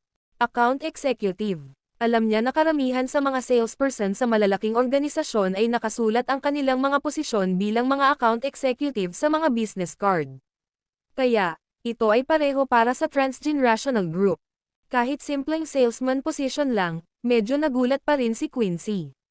Bumalik si James pagkatapos magretiro sa militar at walang kasanayan sa negosyo. Paano naging posible para sa kanya na matagumpay na makakuha ng trabaho bilang isang salesman sa Transgenerational Group? Ang Transgenerational Group ay may napakataas na pangangailangan para sa kanilang mga tindero. Gusto nila ng mga talento na nagtapos sa mga kilalang universidad at may mayaman na karanasan sa pagtatrabaho. Wala sa mga ito si James. Ano naman sayo? Nakuha mo ba ang trabaho? Napatingin si James kay Quincy at nakangiting tanong. Si Quincy ay isang napakatalino, maamo, at ambisyosong babae sa kanyang mga alaala. 10 taon na niya itong hindi nakita, at malaki ang ipinagbago ni Quincy. Malakas pa rin ang ambisyon niya ngunit hindi na siya malumanay. Sa halip, siya ay nangingibabaw at malamig. Ito ang iniisip ni James sa kanya ngayon. Ayaw mag-abala ni Quincy na magsabi ng kahit ano kay James. Kailangan ba niyang ipakita sa isang manugang na lalaki na nakuha niya ang trabaho bilang Vice President ng Transgenerational Group at magsisimulang magtrabaho bukas? Walang yabang sa pagpapakita sa kanya. Nagsuot lang siya ng sunglasses, tumalikod, at umalis. Tumingin si James sa kanya habang naglalakad palayo, at ngumiti. Medyo malamig siya. Wow, si Kian naman. Kian ko. Sa sandaling ito, isang biglaang kaguluhan ang nangyari sa labas ng Transgenerational Group. Maraming mga batang babae ang sumugod sa isang kotse. Bumukas ang pinto, at lumabas sa kotse ang isang gwapong lalaki na nakasuot ng puting suit na may pilak na buhok. Naghiyawan ang mga babae nang bumaba siya sa sasakyan, at maraming tao sa di kalayuan ang naglabas ng kanilang mga telepono para kumuha ng litrato. Sino ito? Tiyak na pinukaw niya ang isang eksena. Kumunat ang noo ni James. Natanong ni Quincy na papaalis na ang gwapong lalaki na bumaba ng sasakyan at biglang nagningning ang mga mata. Nawala ang kanyang mayabang na ugali habang tumatakbo para masulyapan ang gwapong lalaki. Kian, fan mo ako. Gusto ko ang lyrics na isinulat mo. Maaari mo bang pirmahan ang iyong kanta? Ang music sheet ng Tomorrow Will Better para sa akin. Sigaw niya. Anong fangirl? Napalunok si James matapos makita ang eksena. Akala niya ay malamig at mayabang si Quincy. Hindi niya inaasahan na magkakaroon ng ganap na pagbabago sa ugali kapag nakakakita ng isang celebrity. Ang video na ito ay edited by Urban Storytelling. Kabanata 286. Kian Campbell. Una niyang ginawa ang kanyang debut sa pamamagitan ng isang model show. Sa kanyang mahuhusay na pagkanta at pagpapalabas sa pelikula, mabilis siyang naging pinakasikat na celebrity sa county. 100 million ang presyo ng pagbibidahan niya sa isang pelikula, at ang mga leading role lang ang tinanggap niya. Sinulyapan ni Kian ang mga masigasig na batang babae na nakapaligid sa kanya, at isang maliwanag na ngiti ang lumitaw sa kanyang mukha. Pagkatapos, umabot siya para makipag-high five sa mga fans. Sige, hindi ito fan meeting. Si Kian ay abala, At kung gusto mong magpa-picture, maaari kang mag-iwan ng mensahe sa kanyang Twitter, at isang maswerteng mananalo ang pipiliin para magpa-picture kasama siya. Humakbang ang manager ni Kian. Pinalibutan ng ilang bodyguard si Kian at pinrotektahan siya habang paalis siya sa transgenerational tower sa ilalim ng masigasig na hiyawan ng mga tao sa paligid niya. Lumapit si James kay Quincy at nakangiting sinabing, "I never expected you to be a fangirl that chased after celebrities." Anong alam mo? Sinulyapan ni Quincy si James at inangat ang ulo, "Hindi ako naghahabol sa isang celebrity. Gusto ko lang yung mga kanta niya." Ipinahayag nila ang mga salita sa aking puso sa pamamagitan ng kanyang kanta. "Ikaw ang Vice President ng Transgenerational Group. Dapat nandito ang lalaking ito para sumali sa entertainment company sa ilalim ng grupo. Magiging madali para sa iyo na magpakuha ng litrato kasama siya." Inilibot ni Quincy ang mga mata kay James. "Trabaho ay trabaho. Bawal gamitin ang trabaho para sa pansariling pakinabang. Nananatili akong tapat sa aking propesyonal na etika. Tama na. Hindi ko na itutuloy ang kalokohang ito sa'yo. Nakipag-appointment ako kay Thea para ipagdiwang ang appointment ko bilang Vice President ng Transgenerational Group." Isinuot muli ni Quincy ang kanyang malaking salaming pang-araw at tumalikod na para umalis habang pinagmamasdan siya ni James.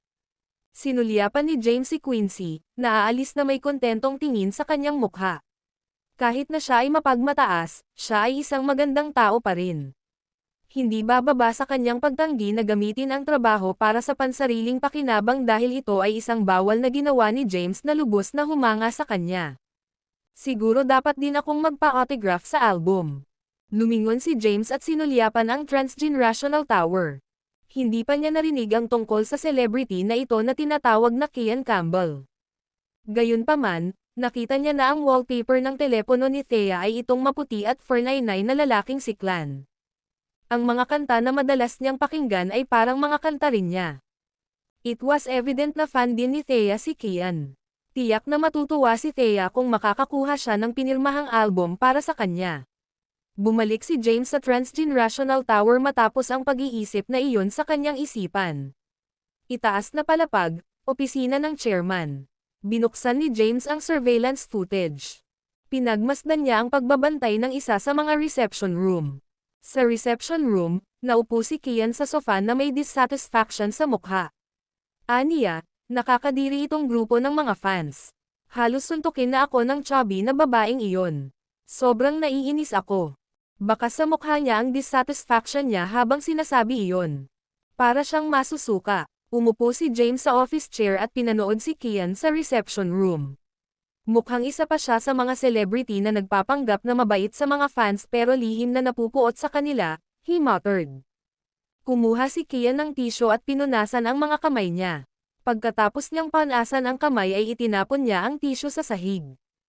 Iniisip ni James ang kanyang mga aksyon. Naningkit ang mga mata niya habang pinagmamasdan iyon. May basurahan sa tabi niya, pero sa halip, diretso niya itong itinapon sa sahig. Ganito ba ang ugali ng isang public figure? Noong una, balak niyang tumulong sa pagkuha ng pirma para kay Thea, pero mukhang hindi na kailangan. Kinuha niya ang phone niya at tinawagan si Scarlett. "Scarlett, halika sa opisina."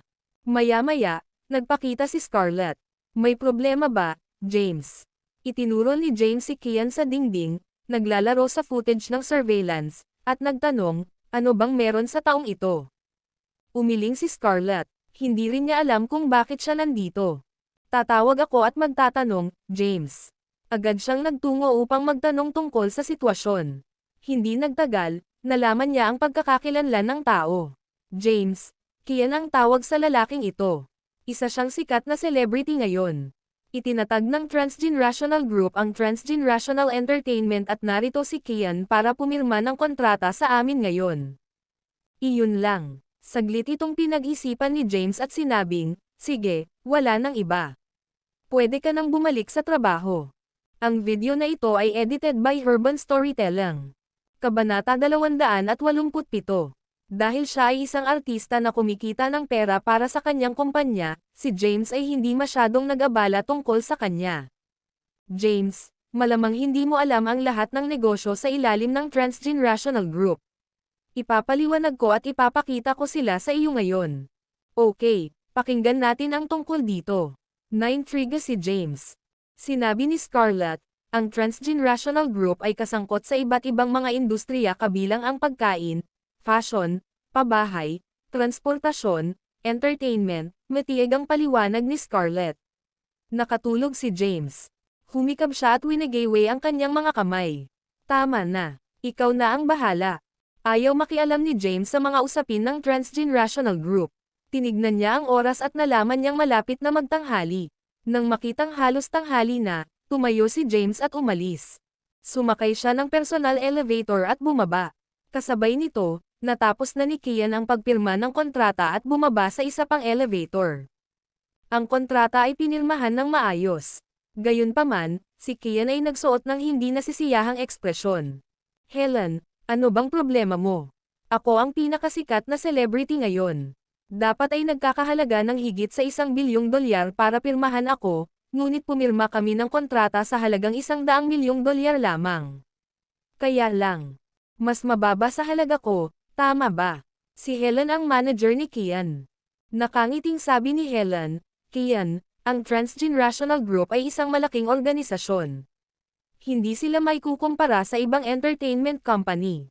Bagamat bahagyang mas mababa ang bayad sa kontrata, marami silang mapagkukunan at tiyak na makakapag-package sa iyo bilang isang global celebrity sa hinaharap. Pagdating ng panahon, kikita ka ng limpak-limpak sa pamamagitan ng pagsali sa hindi mabilang na mga palabas sa entertainment at pelikula. Napaka-thoughtful mo, Helen. Kian, dalawa ang gawain natin ngayon. Ang isa ay pumirma sa kontrata sa transgenerational group, at ang isa ay lumikha ng chismis upang pukawin ang pakikiramay. Sige, I'm reassured with you helping me, sabi ni Kian at tumango. Sinabi ni Helen sa ilang bodyguard, hintayin kong may taong nag-iisa na lumabas ng elevator. Kailangan kong tawagan mo ang media at gamitin ang sinumang nag-iisa upang lumikha ng ilang pampublikong talakayan. Naiintindihan, Ms. Helen. Ilang bodyguards ang tumango. Hindi nagtagal, huminto ang elevator sa ground floor. Hindi nagmamadaling umalis si Kian at ang kanyang team. Sa halip, naglaan sila ng oras para umalis. Ilang sandali pa ay dumating na si James sa unang palapag. Nakita niya ang team ni Kian sa harapan niya pero ayaw na niyang magpapirma. Kaya naman, binalak niyang maglakad-lakad sa paligid nila. Nang ilang metro na ang layo ni James sa kanila ay agad na kumilos ang mga bodyguard ni Kian. Pinalibutan ng dalawa si Kian, at inatake ng dalawa pa si James.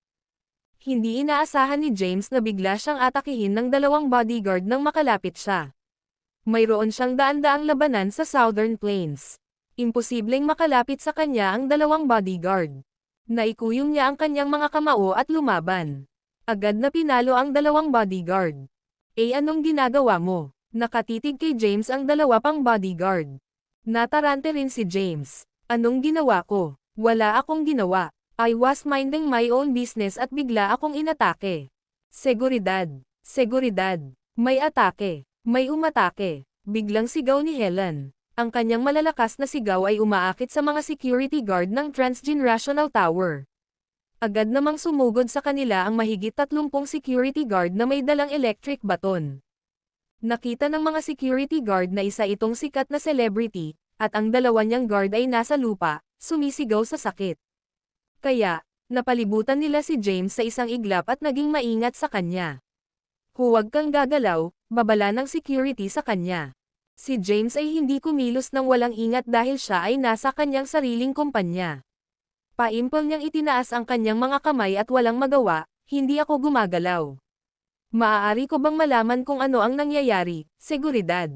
Nagkunwaring kinilabutan si Kian. Itinaas niya ang kamay at tinapik ang dibdib. Malapit na iyon, sabi ni Kian na parang natatakot pa rin sa sitwasyon. Sinulyapan niya si James at ang mga bodyguard na umakyat mula sa lupa. Brat, anong ginagawa mo? Bakit mo ako sinubukang tambangan? Alam mo ba kung sino ako? Alam mo ba kung ano ang krimen para sa pagtatangka sa akin? Tapos na ang buhay mo.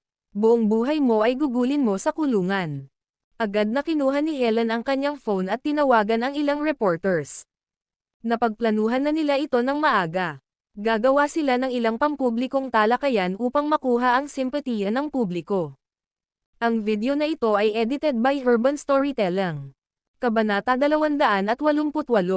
Tambangan. Naguguluhan si James. Normal naman siyang naglakad palabas ng elevator, kaya bakit bigla siyang napagbintangan ng ambush? Tigilan mo na ako sa pagbibintang sa isang bagay na hindi ko naman ginawa. Sinong umambos sa'yo? Bakit naman kita tatambangan? Dumilim ang mukha ni James, at baka sa mukha niya ang kawalang kasiyahan. Lumapit sa kanya ang manager ni Kian na si Helen at inihampas ang kamay sa mukha ni James. Itinaas ni James ang kamay niya at hinarang ang kamay niya. How dare you fight back? Agad na sumigaw si Helen, alam mo ba ang ginawa mo? Alam mo ba kung sino ang inatake mo? Ang lalaking ito ay isang sikat na celebrity, si Kian Campbell. Ano ang sinusubukan mong gawin? Gusto mo bang gugulin ang natitirang bahagi ng iyong buhay sa bilangguan? Maraming reporter ang naghihintay sa labas ng Transgenerational Tower. Kasama rin sa kanila ang ilang reporter na inayos ni Helen. Maraming mga reporter ang darating sa loob lamang ng ilang minuto na may isang tawag sa telepono mula sa kanya. Ang kaguluhan sa elevator ay nakakuha ng atensyon ng mga nanonood. Maraming tao ang nanood mula sa malayo at pinag-usapan ang eksena. Anong nangyari? Mukhang tinambangan ng lalaking nakasuot ng ordinaryong damit si Kian. May death wish ba siya? How dare ambush a public figure? Tapos na ang buhay ng lalaking iyon. Maraming tao ang nadamay kay James. Bakit niya tatambangan ang isang celebrity at sasayangin ang kanyang buhay sa kulungan sa halip na mamuhay ng tapat? Pinalibutan sila ng mga reporter. Kian, sabihin mo sa amin kung ano ang nangyari. Itinuro ni Kian si James, na pinaliligiran ng mga security guard, at sinabi sa mga reporter, naglakad ako palabas ng elevator, at biglang sumulpat ang taong ito. Tapos, inatake niya ang mga bodyguard ko, at muntik na akong matamaan. Nasaktan ka ba, Kian? Ayos ka lang ba, Kian? Ayos lang ako, umiling si Kian at sumagot sa mga tanong nila.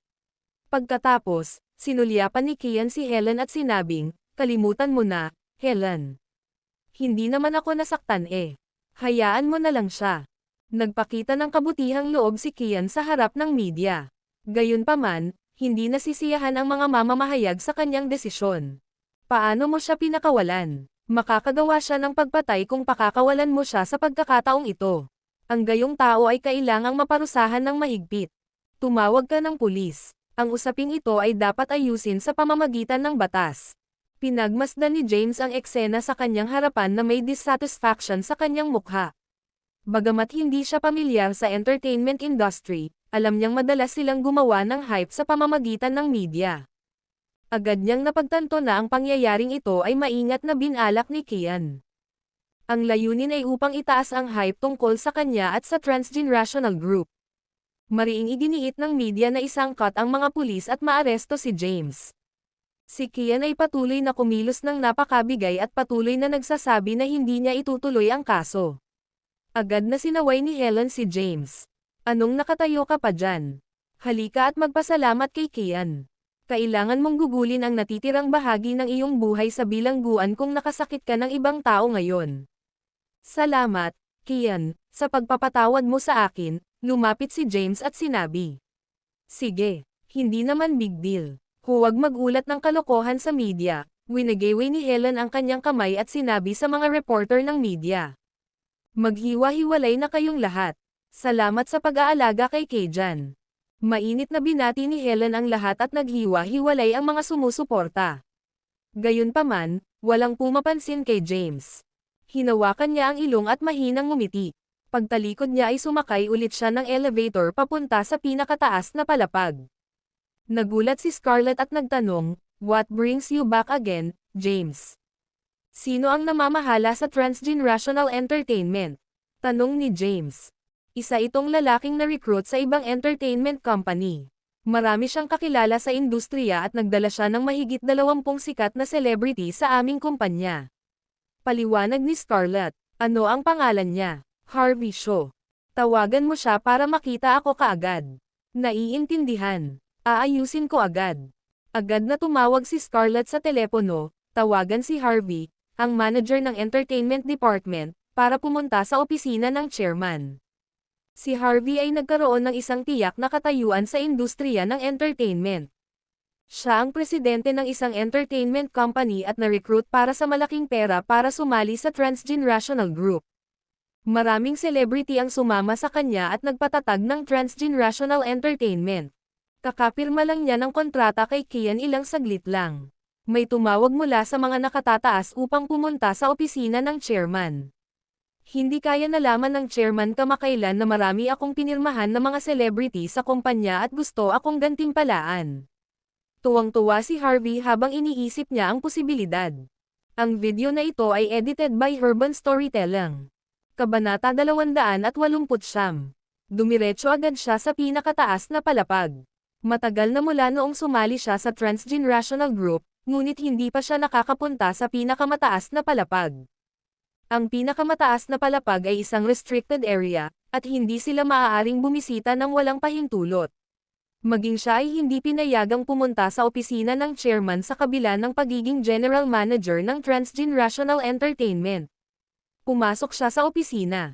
Nagulat si Harvey na ang opisina ay higit sa 1,000 metro kwadrado.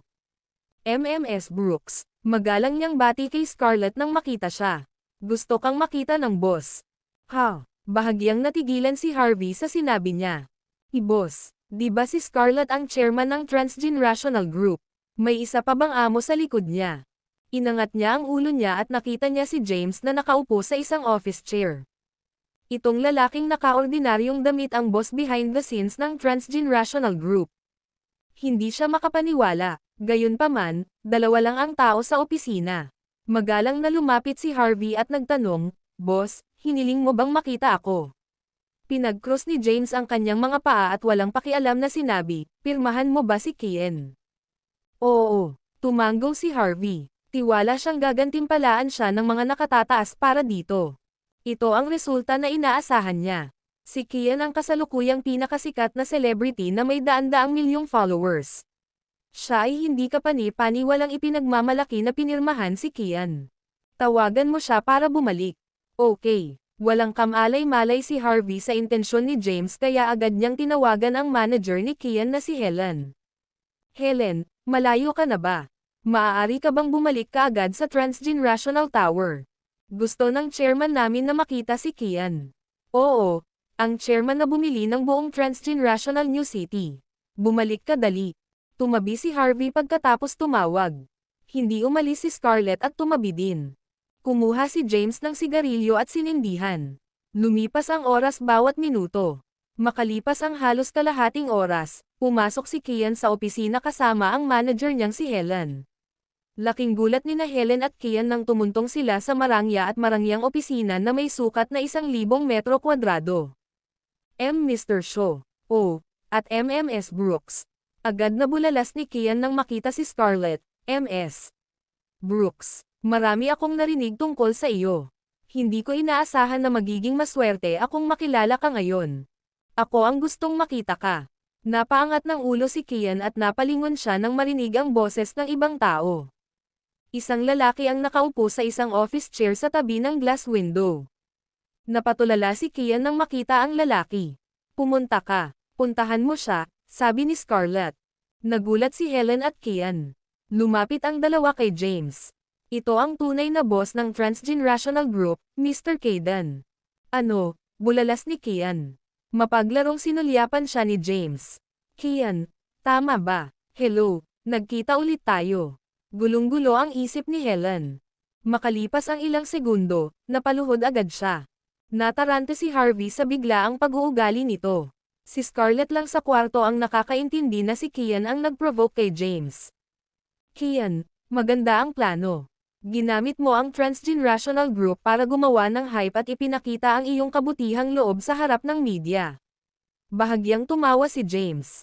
Ako, ibinuka ni Kian ang kanyang bibig ngunit hindi makapagsalita. Malamig na sabi ni James, Harvey, I terminate mo ang kontrata kay Kian at ikalat mo ang utos na tuluyang ay blacklist siya.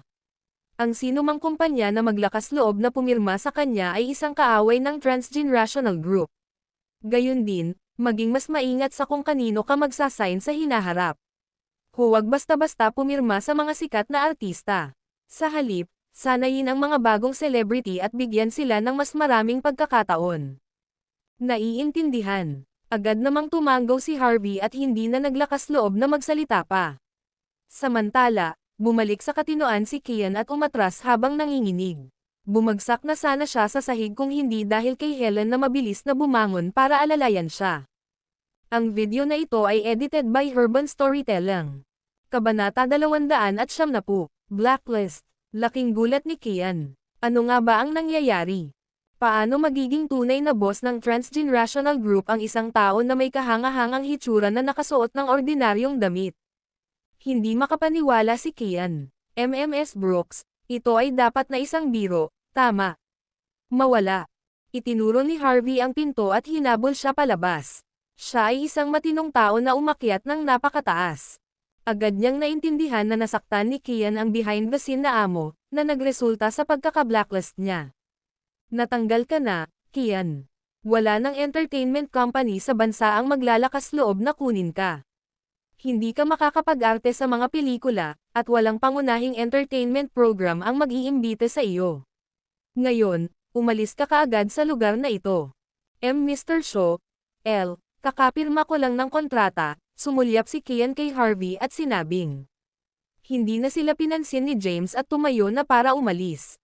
Noong una, gusto niyang bumalik para magpa-autograph para mapasaya si Thea.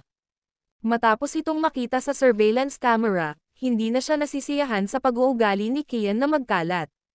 Gayunpaman, pumikit siya dito dahil tamad din siyang tao at hindi inaasahan na iba ang gagawin ng iba. Akmang aalis na siya, ginamit siya ni Kian para i-hype up ang kanyang kasikatan. Sa sandaling ito, lubos na nakilala ni Kian ang kanyang pagkakamali. Dali-dali niyang hinabol si James at sumigaw, "Boss! Nagkamali ako, boss. Mangyaring bigyan ako ng isa pang pagkakataon. Ipinapangako kung magsisikap ako. Ako ang pinakahinahangad na celebrity ngayon at may mahigit 100,000 tagahanga." Lumingon si James at sinulyapan si Kian na nagmamakaawa habang hinahabol siya. "Hindi mo ba naiintindihan ang sinabi ko? Kailangan mo ba akong kumuha ng security para itaboy ka?" Malamig niyang sabi. Nagdilim ang mukha ni Kian matapos marinig ang sagot niya, at nagbanta, "I've got hundreds of millions of fans throughout the country. Alam mo ba kung ano ang kahihinatnan kung kanselahin mo ang kontrata ko at i-blacklist mo ako? Maniwala ka man o hindi, ang Transgenerational Tower ay mapapalibutan ng maraming tagahanga sa isang Twitter post lang mula sa akin. Sige at subukan mo." Nakangiting sinulyapan siya ni James. Pagkatapos, tumalikod siya at umalis. "Scarlett, paalisin mo ang mga security guards," utos ni James habang papalayo. Hindi naglakas loob na suwayan ni Scarlett ang kanyang utos at agad na tinawag ang mga security guard. Maya-maya ay dumating ang isang security guard at hinabol si Kian palabas ng building. Samantala, sumakay si James ng taxi pauwi. Isang restaurant sa Kensington, matagumpay na nakuha ni Quincy ang trabaho bilang Vice President ng Transgenerational Group at labis siyang natuwa. Agad niyang tinawagan si Thea at inaya si Thea para kumain. "Thea, alam mo ba kung anong nangyari? Pumunta ako sa Transgenerational Group para mag-apply para sa isang manager job, pero kinuha ako ni MS Brooks bilang Vice President. Sa wakas ay nakuha ko na ang entablado upang magamit ang aking mga kakayahan." "Ano? Ang Vice President ng Transgenerational Group?" Nagulat si Thea. Agad na lumiwanag ang kanyang mukha sa isang ngiti habang sinabing, "Congratulations, Quincy. By the way, may plano rin ang Pacific Group na pumasok sa Transgenerational New City. Dahil ikaw ang vice-presidente, huwag mong kalimutang tulungan ako sa pagdating ng panahon." Nagdilim ang mukha ni Quincy pagkarinig nito. "Thea, bagamat ako ang Vice President ng Transgenerational Group at may malaking kapangyarihan sa organisasyon, ang paggamit ng kapangyarihan para sa personal na pakinabang ay isang propesyonal na bawal. Tutulong ako kung matutugunan ng Pacific Group ang mga kinakailangan. Gayunpaman, hindi man lang ito lumalapit, hindi ba't isang krimen na tulungan kita?" Pilyong nilabas ni Thea ang dila. Gagawin ko ang aking makakaya upang matugunan ng Pacific Group ang mga kwalifikasyon sa pinakamaikling posibleng panahon. Gayunpaman, mas mabuting bigyan mo ako ng ilang mga tip kapag dumating ang oras na iyon. Iyon ay mas katulad nito, Natatawang sagot ni Quincy. Kumain sila sa isang private room. Sa loob ng pribadong silid ay isang LCD telebisyon. Naglalaro ang balita sa telebisyon habang kumakain sila. Magandang hapon, mga manunood. Maligayang pagdating sa Transgenerational News Channel. Ang celebrity na si Kian ay nakita sa Transgenerational Tower noong tanghali. Nagningning ang mga mata ni Thea habang kumakain, at agad siyang nagmulat ng mata para manood ng telebisyon matapos marinig ang anunsyo sa balita. Wow, si Kian talaga. Ano, gusto mo rin ba si Kian? Tanong ni Quincy. Oh, oo, matagal ko na siyang gusto. Gusto ko lahat ng kanta, pelikula, at serye sa telebisyon niya. Nakatanggap kami ng impormasyon na pumirma si Kian ng kontrata sa Transgenerational Group ngayon. Gayunpaman, ngayong araw lang, inatake siya ng isang lalaki at nasugatan ang mga bodyguard ni Kian. Ano ang nangyari sa mundo? Tingnan natin ang footage. Lumabas sa screen ng telebisyon ang imahe ni James na napapaligiran ng 12 ng mga security guard.